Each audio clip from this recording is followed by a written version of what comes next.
Assalamualaikum warahmatullahi wabarakatuh. Kawan-kawan semua, jom kita dengar tazkirah. Ulama-ulama bicarakan dalam bab ini. Ulama sebut, bila kematian kita datang, kita akan tanya, Ustaz, macam mana kita nak tahu keadaan demikian? Ulama kata, di antara tanda besar kematian kita, bila hijab mata kita mula dibuka. Hijab mata kita nampak dah, malaikat-malaikat mula turun.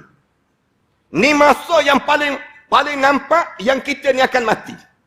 Yang kita semakin jelas, kita tengok malaikat-malaikat mula turun.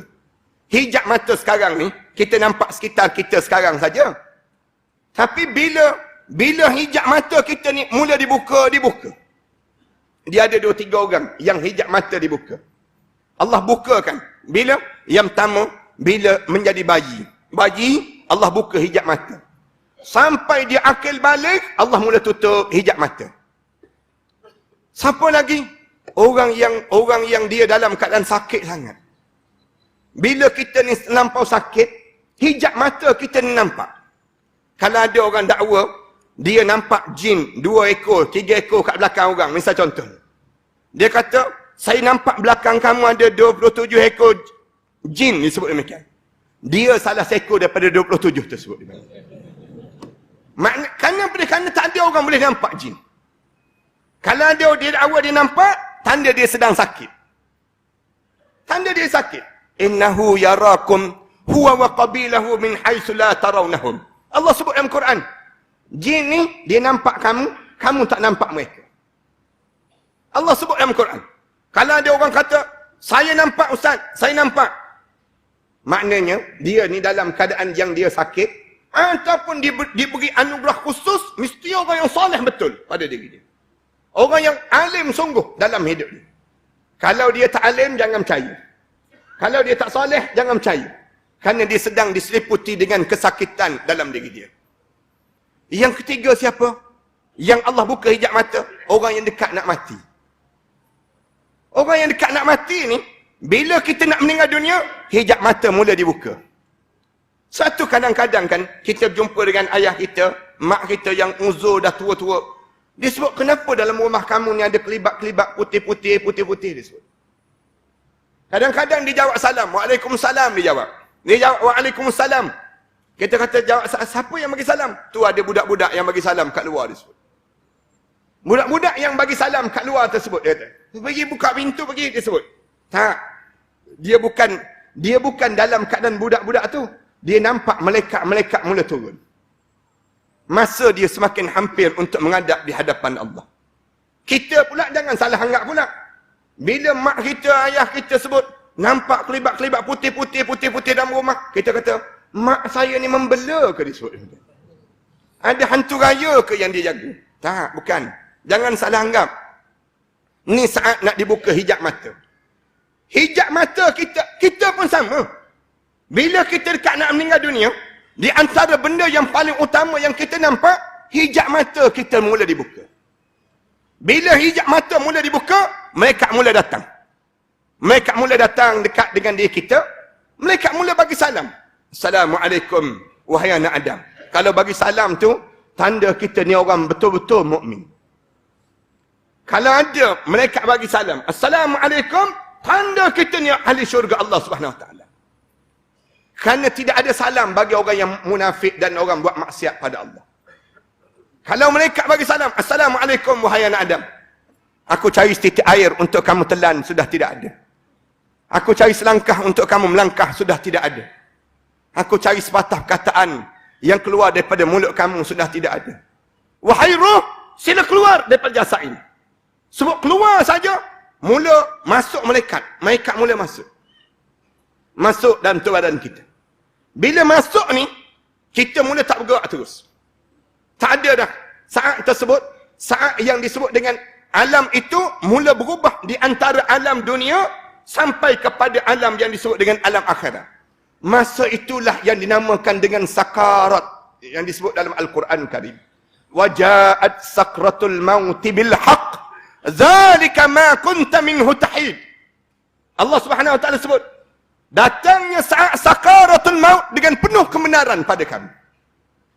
Waja'at sakratul maut bil haq. datanglah kematian pada kamu dengan penuh kebenaran. Zalika ma kunta minhu tahid.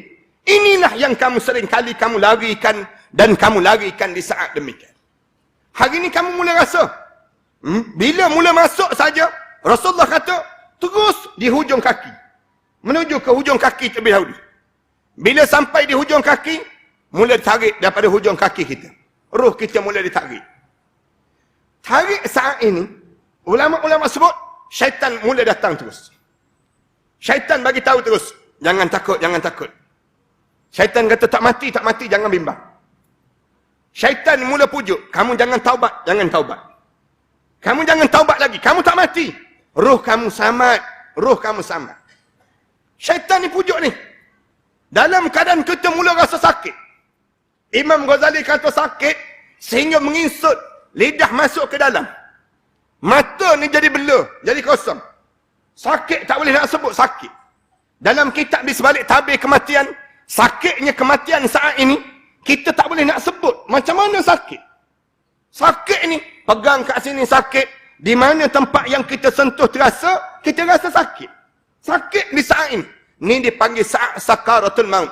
Rasulullah sallallahu alaihi wasallam sebut, inna sakaratun azim. Sakarat ini, satu benda yang menggemparkan pada kamu. Dalam satu riwayat yang menceritakan bagaimana saat Rasulullah mula sakarat pada Rasulullah, tergerak tangan Rasulullah. Tangan Rasulullah ni tergerak. Rasulullah gerak tangan Rasulullah masuk dalam bekas air. Bila masuk saja dalam bekas air, Rasulullah ambil saja tangan Rasulullah. Sakit ni, sakarat yang berlaku pada Rasulullah. Rasulullah sapu muka Rasulullah. Sapu muka Rasulullah sallallahu alaihi wasallam ni. Sapu ni Rasulullah sebut, Allahumma a'inni ala sakaratil maut. Ya Allah, tolonglah saya, ya Allah, di saat mana saya berhadapan dengan kematian ini, ya Allah. Rasulullah baca doa. Aisyah radhiyallahu anha dengar bacaan yang baca oleh Rasulullah. Fatimah Zahra sebelah Rasulullah ni menangis sesak. Rasulullah sallallahu alaihi wasallam pegang Fatimah. Tarik Fatimah. Bisik di telinga Fatimah. Kenapa wahai anak perempuan aku? Katanya Fatimah, saya tak sanggup tengok keadaan ayah yang sedang berhadapan di saat sebegini, ayah. Ya Rasulullah, saya tak sampai hati, ya Rasulullah. Tengok keadaan kamu ni, saya tak sampai hati. Rasulullah bisik. Bisik tinggal Fatimah. Fatimah Zahra senyum. Senyum saja, dia mengundur. Aisyah tanya, benda apa? Benda apa? Sampai Rasulullah sallallahu alaihi wasallam sebut, ila rafiqil a'la. Ila rafiqil a'la. Sampailah Rasulullah jatuh tangan Rasulullah. Kemudian Rasulullah mula menghadap di hadapan Allah. Aisyah radhiyallahu anha tanya Fatimah, apa yang Rasulullah sebut tadi? Rasulullah sebut apa tadi? Rasulullah bisik tadi. Fatimah kata, selang tak lama lepas pada Rasulullah wafat, saya akan mendekati Rasulullah lepas pada itu. Maknanya, saya akan menyusul kematian Rasulullah sallallahu alaihi wasallam. Kewafatan Rasulullah akan disusul oleh saya pula.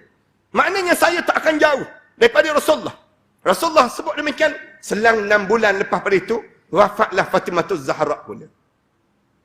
Tapi saat ini sakit. Sakit. Tak boleh nak dibayang. Bila ditanya pada Rasulullah, macam mana sakitnya sakarat ini ya Rasulullah? Rasulullah sallallahu alaihi wasallam sebut, Rasulullah sebut dalam satu riwayat, bagaikan kamu dicampak ke pohon yang penuh dengan duri-duri. Pohon yang tajam yang penuh dengan duri-duri, dicampak, melekat, digentak turun ke bawah. Sakit. Tak boleh nak dibayang. Sakit. Bila tanya lagi, ya Rasulullah, macam mana sakitnya sakarat ini ya Rasulullah? Rasulullah sallallahu alaihi wasallam sebut, bagaikan kulit kamu disiat, kata Rasulullah. Kulit ini disiat. Diheret di atas bara api yang panas. Diheret di atas kapas-kapas yang basah, kata Rasulullah. Bunyi sah bunyi. Sakit, Allah sajalah yang tahu. Bila ditanya, Imam Ghazali kata sakit dalam kitab tu, sampai tak ada suara boleh keluar. Nak bagi tahu sakit ni tak ada. Tak ada suara boleh keluar. Bila sampai tak ada suara boleh keluar, Imam Ghazali kata apa dia? Yang hanya keluar, saja. Sakit ni terlampau sakit. Baru di hujung kaki baru. Hujung kaki baru tarik. Tarik, syaitan pujuk. Jangan mengucap, jangan mengucap. Syaitan pujuk. Di saat mana syaitan pujuk ni, tarik lagi sampai di lutut. Tarik lagi. Syaitan menyamar menjadi arwah. Arwah bapa dahulu. Matilah wahai anakku. Kamu nak mati, jangan mati dalam Islam. Matilah dalam Yahudi. Bapa ayah meninggal dunia dalam Yahudi. Ayah meninggal dunia dalam Yahudi. Mati dalam Yahudi kalau ingin bersama dengan ayah tempat yang baik ini. Kita geleng kepala. Geleng kepala kita. Kita berdoa pada Allah. Mudah-mudahan kita bertahan saat ini. Kemudian syaitan datang sebelah kiri pula. Datang sebelah kiri. Menyamar menjadi arwah ibu. Tunjuk buah dada. Rasulullah sallallahu alaihi wasallam sebut, tunjuk buah dada ni. Wahai anakku, susu inilah yang pernah menyusukan kamu. Waktu mana kamu kecil-kecil dahulu. Jangan mati dalam Islam. Matilah dalam Kristian. Ibu mati dalam Kristian. Kalau kamu ingin bersama dengan ibu, matilah dalam Kristian. Imam Ahmad bin Hanbal kata, kebanyakan di kalangan orang yang dekat dengan kematian, bila kita dekat dengan dia dekat dengan kematian, kita dah pada dia mengucap. Sebut, asyhadu an la ilaha illallah. Dia geleng kepala. Kebanyakan demikian. Bila dia geleng kepala, sebenarnya dia tak geleng kepala pada kamu. Tetapi dia geleng kepala pada syaitan yang menyamar arwah ayah kita, menyamar menjadi arwah ibu kita. Di saat itu dia geleng kepala pada mereka, tetapkan kamu ajar pada mereka, sebut, la ilaha illallah Muhammadur Rasulullah. Rasulullah sebut, laqinu mautakum bila ilaha illallah. Sebut orang yang hampir talqinkan, ulangkan orang yang dekat dengan kematian di kalangan kamu itu, la ilaha illallah.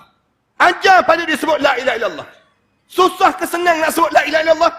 Tak senang nak sebut. Susah beraniskan. Susahnya saat ini nak sebut la ilaha illallah ini kerana pada gangguan ini. Gangguan lagi dengan sakit lagi, dengan kehidupan kita lagi. Susah nak sebut la ilaha illallah ini. Rasulullah sallallahu alaihi wasallam sebut, di kalangan umat aku 10,000 yang meninggal dunia ini hanya seorang boleh mengucap 2 kalimah syahadat.